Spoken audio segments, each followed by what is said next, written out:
इस कहानी की शुरुआत होती है एक छोटे से गांव भैरवपुर से, जहां बारिश के मौसम में अक्सर अजीब आवाजें सुनाई देती थीं और एक पुराना टूटा फूटा मकान था जिसे सब गुड्डे वाला कमरा कहते थे।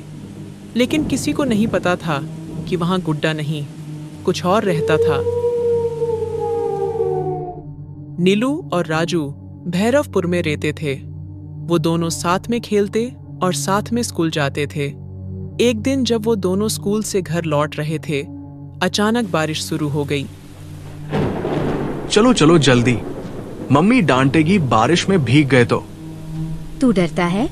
मैं तो रोज उसी गुड्डे वाले कमरे के पास के रास्ते से जाती हूँ। पागल है क्या? दादी ने बताया था उस कमरे में जो गया वो कभी वापस नहीं आया। झूठ है, सब डराने के लिए कहते हैं। दोनों अपने अपने घर चले जाते हैं। कुछ समय बाद नीलू खाना खाकर सोने के लिए अपने बिस्तर ठीक कर रही थी। अचानक बिजली चली जाती है और नीलू की मम्मी वहां आकर कहती है, नीलू, मोमबत्ती ले आ जरा। अभी लाई मम्मी। वो जैसे ही मोमबत्ती लेने नीचे जाती है, खिड़की के बाहर कुछ हिलता है। नीलू खिड़की से बाहर देखती है। एक लाल और सफेद कपड़ों वाला गुड्डा जमीन पर बैठा है, लेकिन उसकी आंखें घूर रही हैं। नीलू डर के मारे पीछे पीछे देखकर ऊपर चढ़ने लगी। अगले दिन नीलू राजू को मिलकर कहती है, मैंने उसे देखा, लाल गुड्डा, लेकिन वो चल रहा था।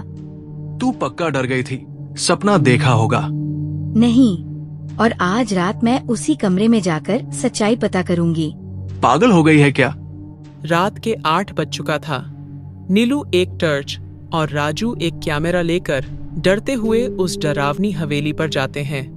दरवाजा चरमराहट आवाज निकालकर अपने आप खुल जाता है। ये दरवाजा अपने आप खुला क्या? शायद हवा से खुल गया होगा। बस 5 मिनट अंदर चलते हैं और अगर कुछ मिला तो फोटो खींचकर सबको दिखाएंगे। वो दोनों अंदर जाते हैं। कमरा धूल से भरा हुआ, दीवार पर बच्चों की ड्राइंग्स हैं और कोने में वो लाल गुड्डा।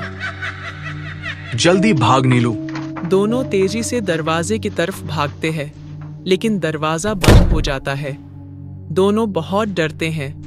वो गुड्डा पीछे से आकर बोलता है, तुमने मेरी कहानी नहीं सुनी, अब सुनो। मैं एक बच्चा था, अर्जुन, जिसे किसी ने इस कमरे में बंद कर दिया था। मेरे साथ खेलने कोई नहीं आता था, तो मैं खुद गुड्डा बन गया।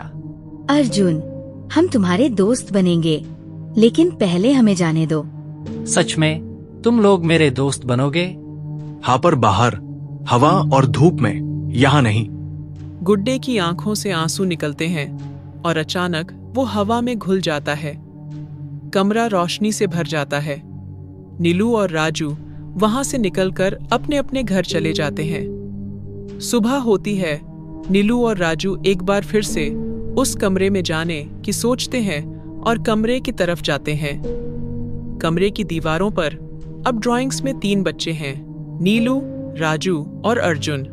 शायद वो अब आजाद हो गया, या शायद किसी और दोस्त की तलाश में है। नीलू और राजू अपने अपने जीवन में व्यस्त हो जाते हैं और कहानी यहीं पर खत्म होता है।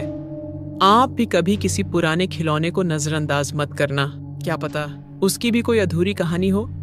वीडियो पसंद आया तो लाइक और सब्सक्राइब करना मत भूलना।